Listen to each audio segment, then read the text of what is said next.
En las costas de Suecia, apenas bañadas por la tenue luz de una estrella conocida, yace un caballero cruzado y bajo el cielo de un nuevo día será visitado por un hombre vestido de negro. Jeg er døden. Responde con leve ironía cuando se le inquiere por su identidad. El caballero aún no está listo. Min kropp er rädd. Inte jag själv. Entonces le reta una partida de ajedrez. La muerte cede y la angustia crece. ¿Qué hará con su tiempo? ¿Qué actitud existencialista asumirá? Pero a ver, ¿qué es el existencialismo y qué tiene que ver con el séptimo sello?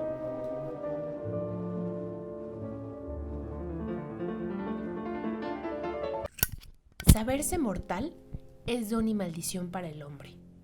Incontables pensadores le dedicaron innumerables tomos, y aún así, la muerte llegó. Sempiternos lugares se crearon para aplacar el miedo y nunca bastaron.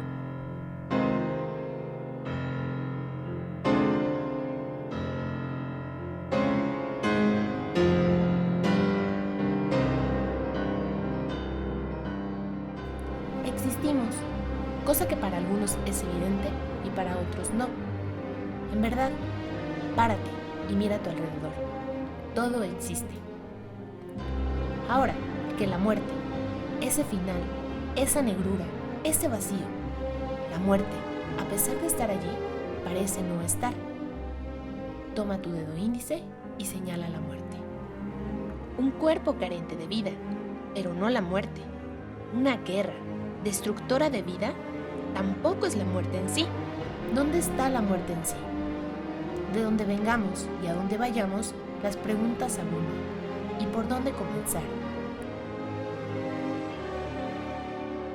Algunos han comenzado desde antes de nuestra existencia y otros han preferido comenzar por la existencia misma. La filosofía de la existencia se inició con el pensamiento de Søren Kierkegaard, de quien, por lo demás, deriva buena parte de la filosofía existencialista actual. Todos los existencialistas parten de la existencia humana. Eso quiere decir que, contrariamente a los filósofos clásicos, para quien la esencia es anterior a la existencia, para los existencialistas, la existencia precede a la esencia, dice Ramón Xirau en uno de sus libros.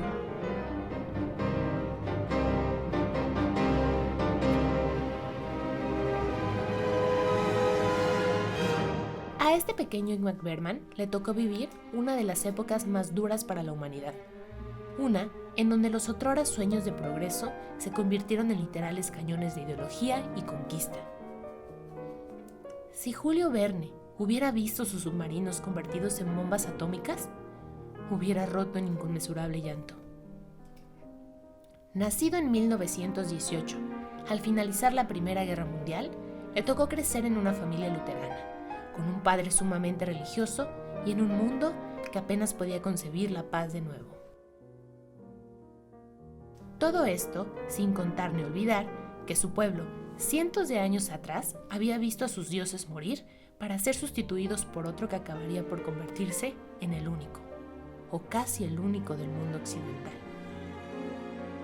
Y por si fuera poco, a la tierna edad de 21 años, cuando el mundo todavía no se recuperaba de los 30 millones de muertos e incontables heridos, y los estados vencedores y vencidos no lograban restaurar su propia economía, las ideologías fascistas, las imperialistas, las supremacistas y el mismo caos que habitaba el mundo, entre otras cosas, prendieron fuego a la locura una vez más. Ante los ojos de un joven Bergman se desdoblaba la locura y el caos, para los cuales el ser humano ha demostrado tanta destreza. Y aunado tanto al miedo de un Dios que todo lo ve y todo lo sabe, así como al pavor hacia la muerte, no era descabellado que notara un absurdo silencio de Dios para con el hombre.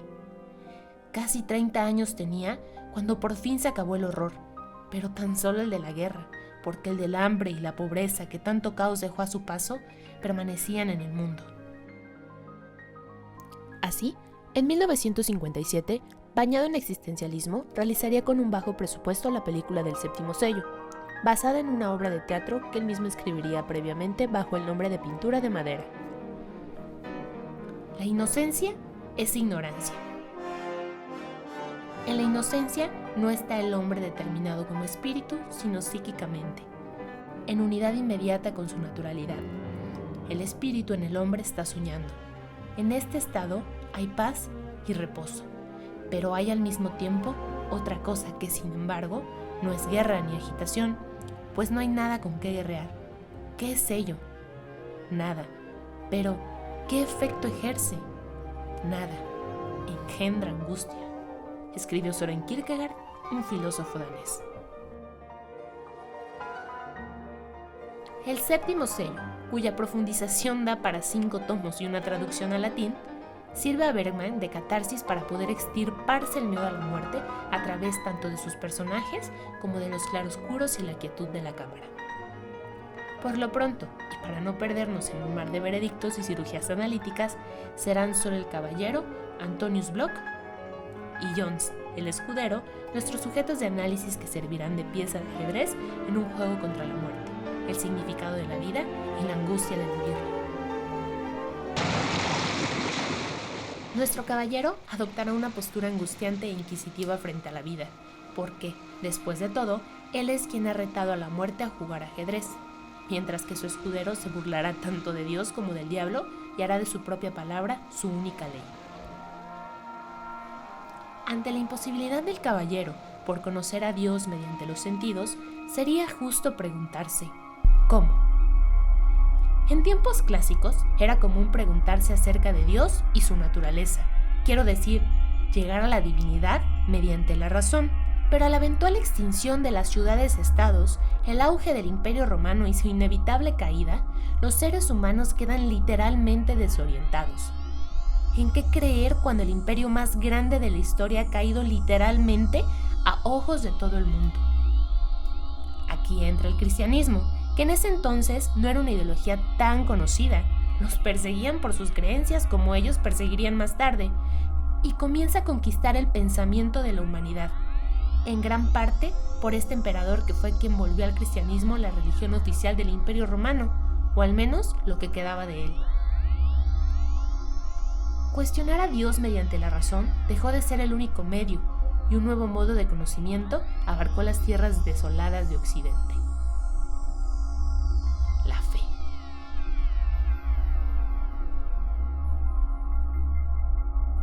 Ramón Shirau escribió en uno de sus libros: el misterio de los misterios, el verdadero escándalo para helénicos y judíos, es la revelación de Dios en la persona humana y divina de Cristo.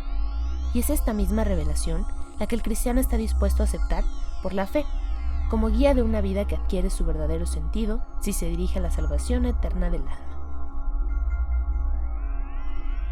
Fe y razón, aliados y enemigos de sí mismos para conocer las respuestas que más nos angustian.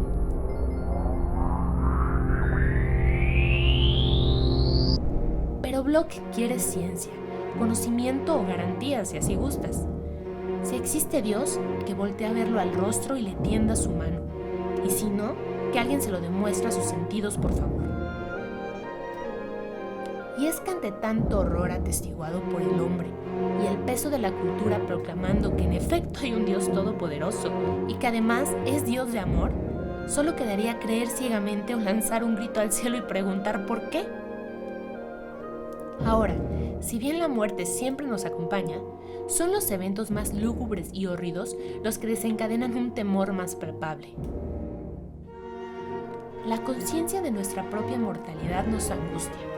Podríamos morir mañana o podríamos hacerlo en mucho tiempo, pero no hay duda de que lo haremos. Pero nada como ver la muerte a tu alrededor. Así, para Bloch la peste, para Bergman la guerra y la bomba atómica, y para nosotros, bueno, el hombre muere, pero también mata. Ya lo diría Oppenheimer cuando le preguntaron acerca de la bomba atómica. Sabíamos que el mundo no sería el mismo. Algunos se rieron, otros lloraron. La mayoría se quedó callada. Y cuando se acordó de la cita del Bhagavad Gita, concluyó con lágrimas en los ojos. Ahora me he convertido en muerte, el destructor de mundos.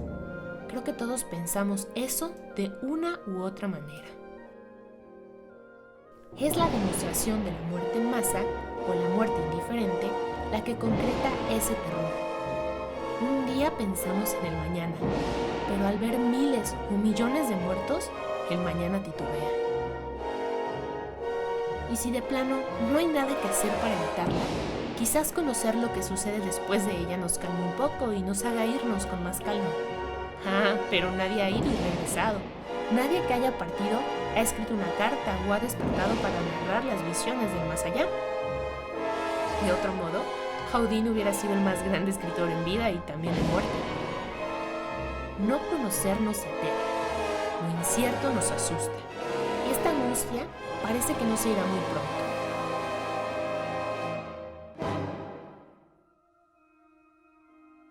Al final, podría no haber nada, pero no nos hemos preguntado si hay problema en ello. ¿Cuál es el sentido de esta vida, que ciertamente está llena de gozo, alegría y belleza, pero nunca, en ningún momento, exenta de dolor, angustia, guerra y peste? Y si de todos los dioses, viejos y nuevos, ninguno existiera, ¿qué sería de nosotros? ¿Qué moral y qué reglas tendríamos que seguir? Mentir sería decir que no ha habido quien se aterre ante tal pensamiento, ante la falta de un Dios que sea puro bien y un antagonista que sea puro mal. El caballero le ha hecho frente a la vida cuestionándola, pero su escudero prefiere lo real, aunque sea de mala gana, pero lo prefiere a cuestionar sin cesar. Y es por eso mismo que decide hacerse inmortal en la fugacidad del momento, y así, Jones, el escudero, se hace a sí mismo y se moldea, fungiendo tanto como creador como creación. Es que buscarle un sentido a la vida puede llevarnos a esconder algo que muchos han preferido pasar por alto, justificar con la razón o simplemente con Dios. No sé si este mundo tiene un sentido que lo supera, pero sé que no conozco ese sentido y que por el momento me es imposible conocerlo, dijo Camus, el filósofo con la foto más cool de toda la historia.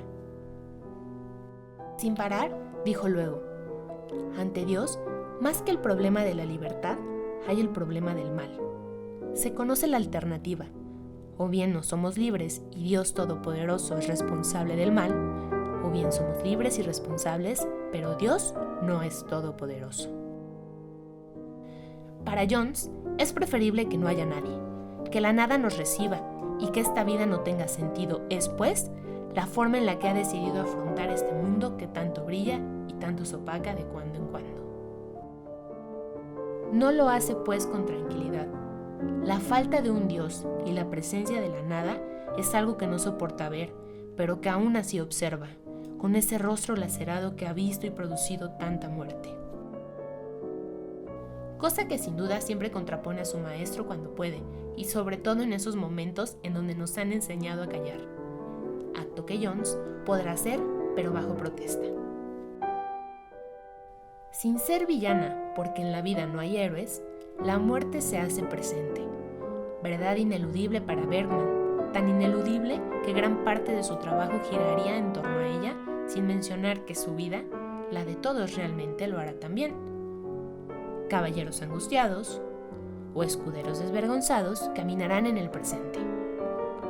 Cuando el futuro deje de ser lo que es, todos, cuando ya no sean, serán abrazados por la muerte.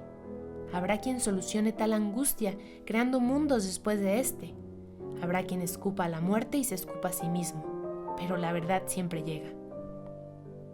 Los terrores de Bergman son tan suyos como tuyos o míos, y así como el caballero decidió retar a la muerte y su escudero burlarse de ella, Bergman decide hacerle un payaso o un monje, un hombre de pálida tez al fin y al cabo.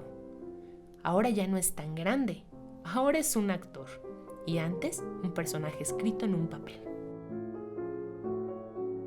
Todas las representaciones, todas las obras y el arte donde ella figure funcionan para extirpar no la muerte, sino el miedo a ella. Porque si hay algo que es posible en este mundo lleno de posibilidades, días nublados y soleados, es dejar de temerle. Así para Bergman, el séptimo sello es la muerte hecha filme. Dice el propio director que el pensar sobre el fin de la propia existencia era una obsesión, Y en sus propias palabras, You know, I'm very afraid of the most of things that exists in this world. And especially I was very afraid of death. I wrote this Seventh Seal. Yeah. Death is present the whole time in this picture. And after that picture, but after that picture, it's not an obsession anymore. I just can live with it.